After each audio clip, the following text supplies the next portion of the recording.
all the muscles of the shoulder and show the face of the gentleman who he was drawing, the affected face, with the beautiful detail of all the little muscles in the neck.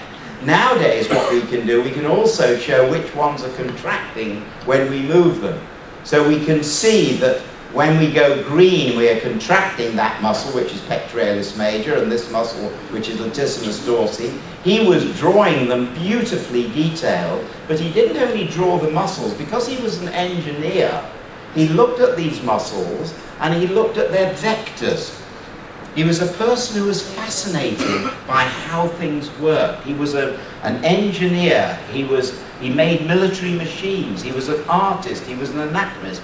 He was an amazing polymath of unique proportions. But you can see here what he did. He took away the muscles and he drew them as vectors, like little threads, so that you could see into the armpit. And look at the actual drawing of the faces. Amazing quality of art. And that was one of the things that was one of the unique things. He looked at the actual engineering involved. Now, sadly, this is one of the pictures that I brought with me. I couldn't bring a computer, and I had to bring everything on a stick. And the actual, this is the only one that doesn't work. I'm going to get you to demonstrate this on yourselves now.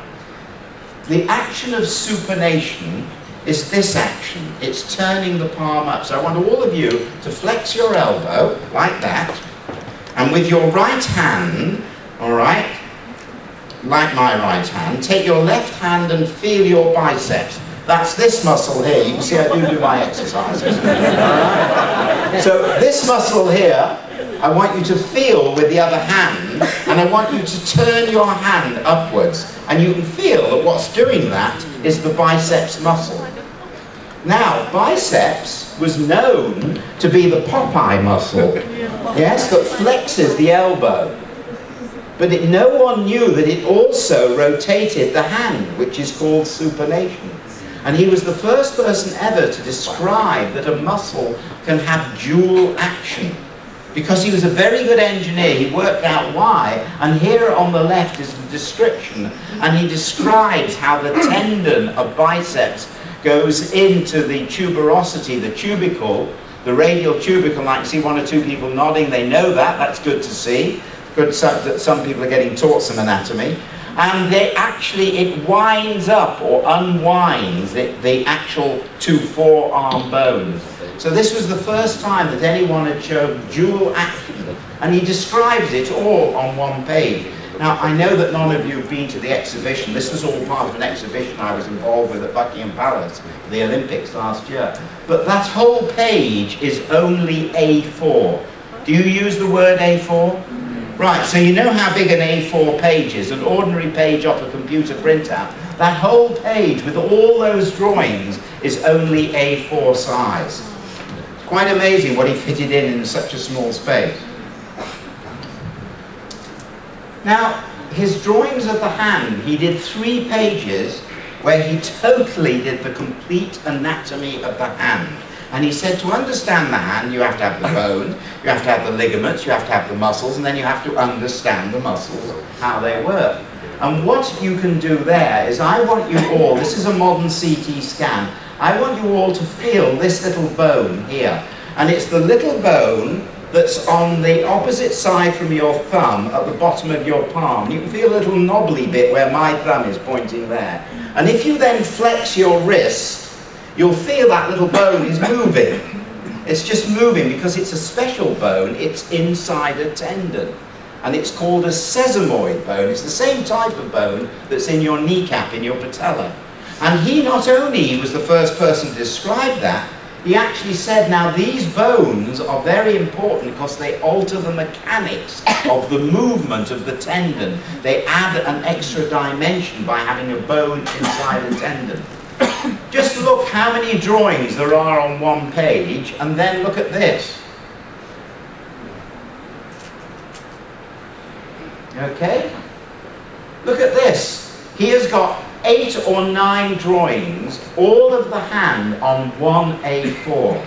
And what is amazing is if you look at this picture here, and I'm going to ask you to look where the blue arrow is, those of you that don't know the anatomy of the hand will not realize that there are two tendons going to each finger to enable you to do this, and one of them goes to the end bone and the other goes to the further down. But for the long tendon, it's called profundus tendon, to get to the end of your finger it has to go through the other tendon.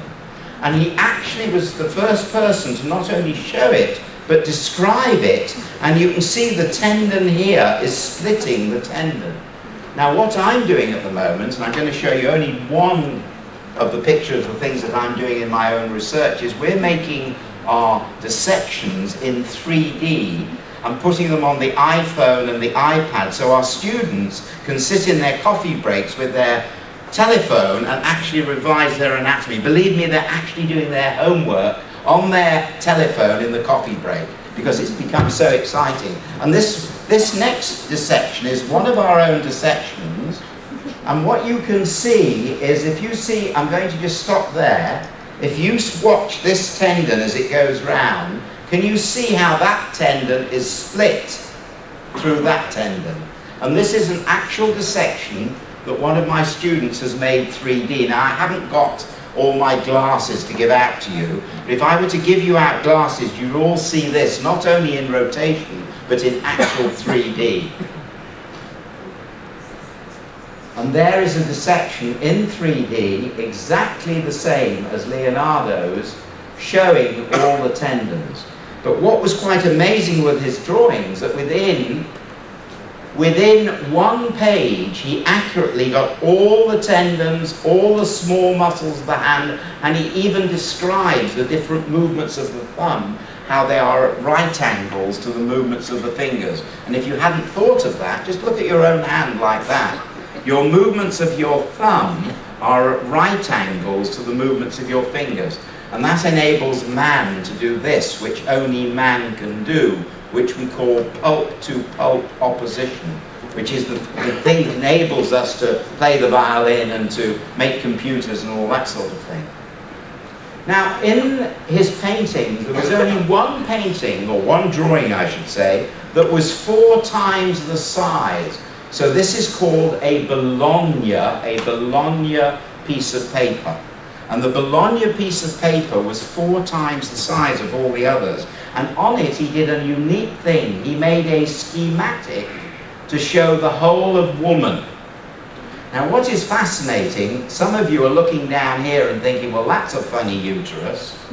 All right? And yes, I will agree, it isn't a very good uterus. It's actually following these 7 little hollows here, which is what Aristotle said the female uterus was like. And actually, it doesn't look extremely like a female uterus because it's a cow's uterus.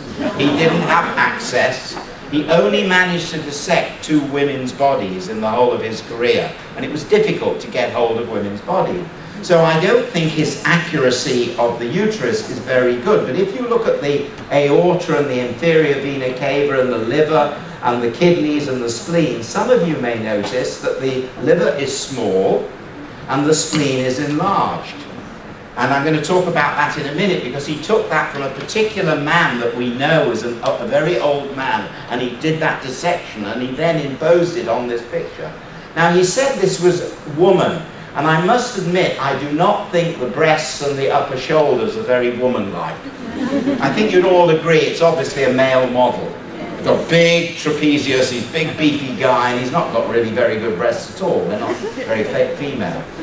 But leaving that aside, the idea of drawing all the different parts of the body on one drawing was totally unique. Also, his heart is wrong. The heart doesn't have 2 chambers. I hope everyone who's medical in the room knows that.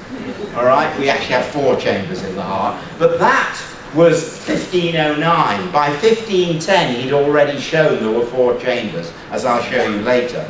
But you can see on a modern scan, a coronal scan, you can see the liver, and you'll notice the liver on the modern scan is very much bigger.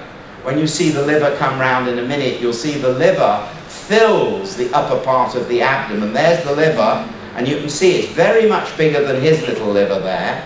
And there's a reason for that, because this gentleman was obviously suffering from portal hypertension and probably had this condition.